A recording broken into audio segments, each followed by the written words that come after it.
Hello दोस्तों, नमस्कार आप सभी लोगों को। तो ये जो आज वीडियो है, इसको बनाने का जो मेरा मकसद ये है कि मैं आपको ये इन्फॉर्म करना चाहता हूँ कि आज 5 अक्टूबर को हमने अपने जो टेस्ट सीरीज़ है इसका जो शेड्यूल है और डेट शीट और जो मेन इंस्ट्रक्शन है वो हमने लॉन्च कर दी है। तो आप हमारी वेबसाइट में और फेसबुक पेज पे और टेलीग्राम पे और इस वीडियो के नीचे जो डिस्क्रिप्शन में जो लिंक दिया गया है उसमें आप जो इसकी कंप्लीट डिटेल्स है वो देख सकते हैं। और जो हमारी जो टेस्ट सीरीज़ है वो 10 अक्टूबर से स्टार्ट होगी और इस 7 अक्टूबर तक चलेगी। और इसमें टोटल टेस्ट 11 टेस्ट है। 9 टेस्ट जनरल स्टडी के रहेंगे और 2 टेस्ट एसए के रहेंगे और हर एक टेस्ट के बीच में 2 दिन का गैप होगा। और नेक्स्ट बात यह है कि जो अभी मेरे को बहुत सारे कॉल इस तरह से आ रहे हैं कि कट ऑफ कितनी जाएगी, किन लोगों को तैयारी करनी चाहिए मेंस की, और उसमें मैं ये बताऊंगा कि जो इस बारी जो कट ऑफ है आई थिंक वो 100 प्लस माइनस 3-4 हो सकती है। तो जो लोग 100 के नज़दीक है, नीचे 95 तक और ऊपर 105 तक, उन लोगों को तैयारी कर लेनी चाहिए। 105 वाला आई थिंक पूरी तरह से सेफ़ है। तो और जो 95 और 100 के बीच में है उनको तैयारी इसलिए करनी चाहिए क्योंकि कट ऑफ का हमें कुछ नहीं पता। अगर आपका हो गया 95 में भी, कभी 98 में 97 में हो जाता है, तो अगर आप अभी आप तैयारी नहीं करोगे, अगर आप रिज़ल्ट के बाद आप तैयारी करने का सोचोगे तो आपके पास बहुत कम टाइम होगा। और दूसरी बात, अगर कभी नहीं भी होता एक आधे नंबर से, बिल्कुल आप बॉर्डर लाइन पे हो, तो आपको नेक्स्ट ईयर के लिए वो हेल्प करेगा। क्योंकि जो तैयारी आपकी इस टाइम होती है, इस टाइम बहुत अच्छी तैयारी होती है क्योंकि आपको पता होता है कि पेपर आने वाला है। और तीसरी जो नेक्स्ट बात मैं बता रहा हूँ वही है कि हमारे लिए टेस्ट सीरीज़ क्यों इम्पोर्टेंट है। तो यहाँ पे सबसे पहले ज़रूरी है कि आप अपना सिलेबस कंप्लीट करें। और सिलेबस कंप्लीट करने का तरीका ये है कि आपके पास एक अच्छा स्टडी मटेरियल होना चाहिए। कहीं ऐसा ना हो कि आप एंड टाइम पर, एंड तक आप अपना स्टडी मटेरियल ही ढूंढ रहे हो। तो स्टडी मटेरियल आपके हो सकता है कि आपके खुद के बनाए नोट्स हो या किसी एकेडमी के नोट्स हो। और दूसरा ये भी कर सकते हो आप, हमारे भी नोट्स हैं उनको भी आप देख सकते हो। और HPG की हमारी एक बुक भी आती है जिसमें हमने हिमाचल जी के कवर किया है, उसको देख सकते हो आप।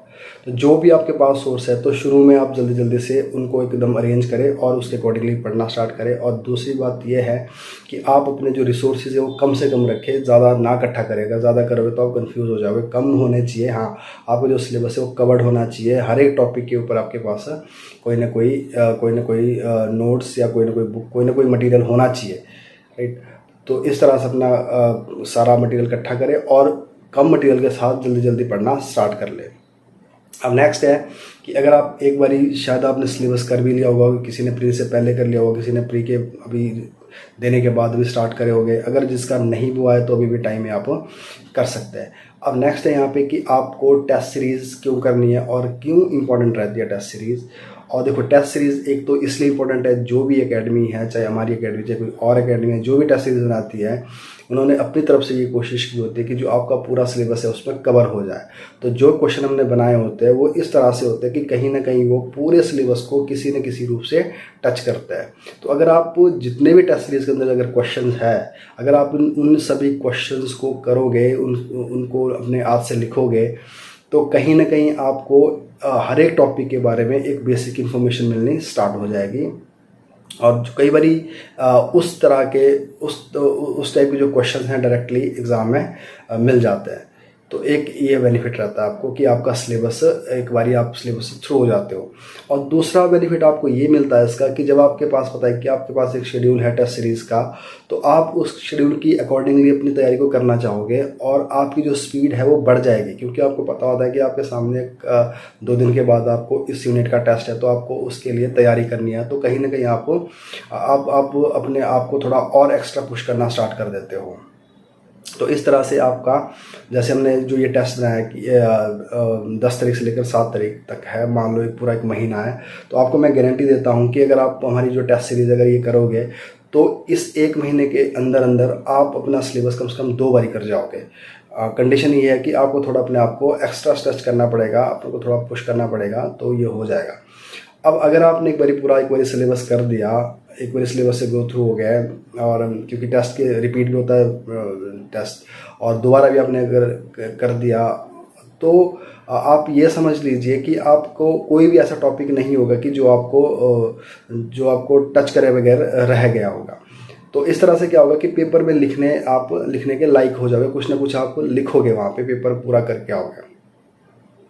और नेक्स्ट इंपॉर्टेंट चीज़ ये है टेस्ट सीरीज़ की कि बहुत सारे स्टूडेंट्स ऐसे होते हैं कि उनकी तैयारी होती है, उनका सिलेबस भी ऑलमोस्ट हो रहा होता है, बट उनको लिखना नहीं आता, क्योंकि लिखने की भी बहुत सारी प्रॉब्लम्स होती है। देखो बहुत सारे स्टूडेंट्स को क्या होता है, उनका जो एक कम्बिनेशन होता है उनके थॉट प्रोसेस में और उनके आंसर राइटिंग में, जब वो पेन चलता है पेपर के ऊपर तो उसमें एक कम्बिनेशन नहीं बन पाता।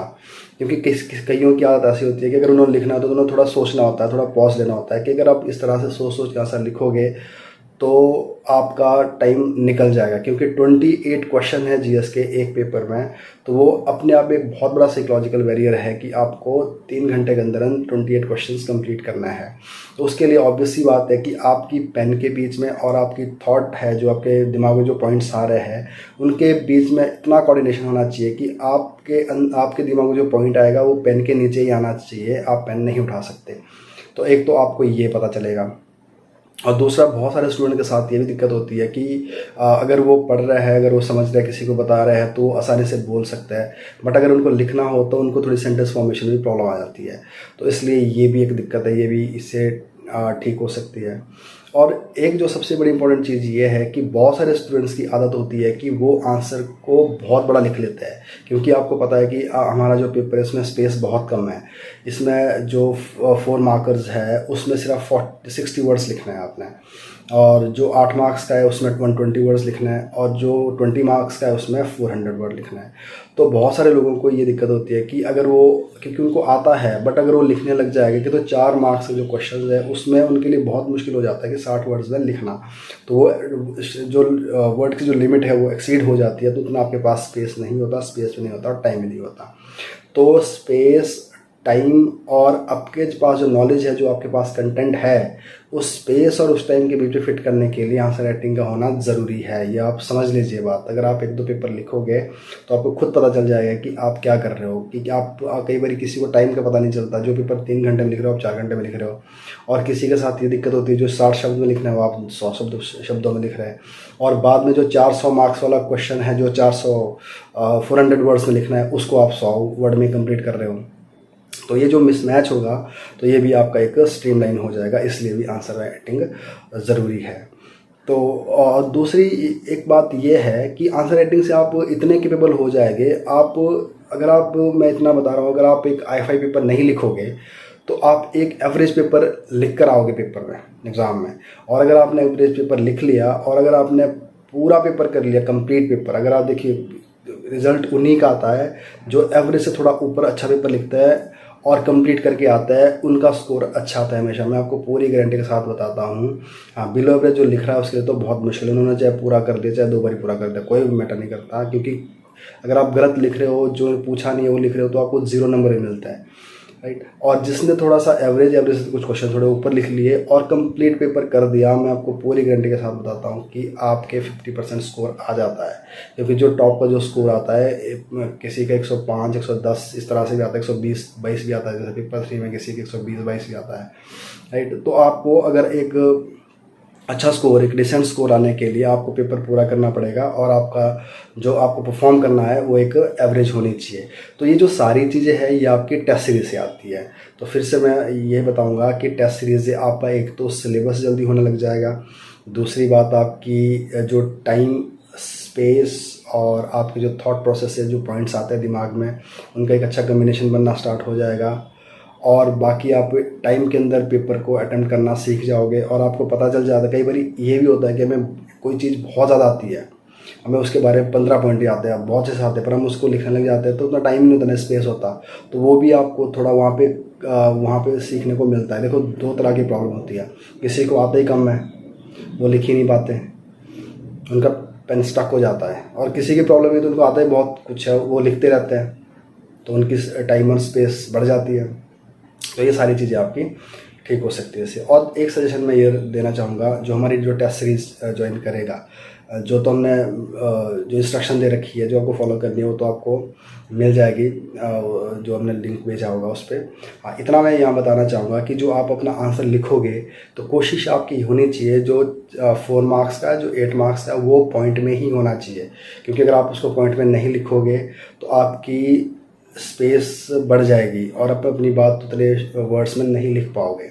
और जो 20 मार्क्स का क्वेश्चन है उसको पॉइंट में भी लिख सकते हो आप, उसको पैराग्राफ में भी लिख सकते हो, तो उसमें आपके पास ऑप्शन है। बट आई थिंक 8 और 4 नंबर वाला जो क्वेश्चन होगा उसको आप कोशिश करना उसको पॉइंट में ही लिखिए, तो इससे क्या होगा, आपके ज़्यादा पॉइंट्स आएंगे। क्योंकि जो मार्क्स है वो हमेशा मैसेज की जो दे रहे हो आपके पॉइंट के थ्रू उसके मिलते हैं। अगर मान लो कोई 4 नंबर का क्वेश्चन है तो 4 मार्क वाले क्वेश्चन में आपको कोशिश ही होनी चाहिए कम से कम आप 6 पॉइंट उसमें डाल दें, 5 या 6 पॉइंट डाल दें आप, तो आपको अच्छा नंबर मिलेगा। 8 वाले में कोशिश करो 8 पॉइंट डालो, 10 पॉइंट डालो उसके अंदर। हाँ, 20 वाले क्वेश्चन में आप इस तरह से 10-12 बड़े बढ़िया से पैराग्राफ बना के लिख सकते हो। अगर पैराग्राफ नहीं लगा 18-20 आप पॉइंट भी लिख सकते हो उसके ऊपर। तो इस तरह से आपकी तैयारी होनी चाहिए। और बाकी जो आप लिखोगे, टेस्ट लिखोगे, जब आप अपने इवैल्यूएशन के लिए आप भेजोगे तो बाकी उसके अकॉर्डिंगली हम बताना स्टार्ट कर देंगे किसको क्या ज़रूरत है, किसको पॉइंट बनाने में प्रॉब्लम आ रही है, या किसी की लैंग्वेज में प्रॉब्लम है, या किसी का स्ट्रक्चर ही नहीं बन रहा है। तो ये सारी चीज़ें वहीं डिस्कस होगी जब आप आंसर लिखना स्टार्ट करोगे।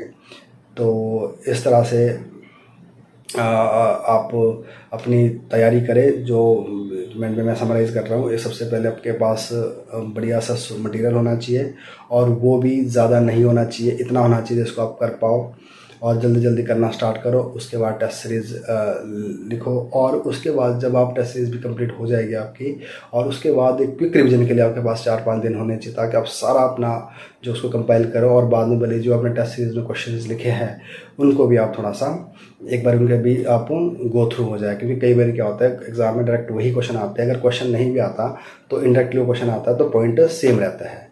तो इसी के साथ मैं अपनी बात यहाँ पे एंड कर रहा हूँ, और फिर से कभी दूसरी नेक्स्ट वीडियो के साथ मिलेंगे। तब तक के लिए धन्यवाद, थैंक यू।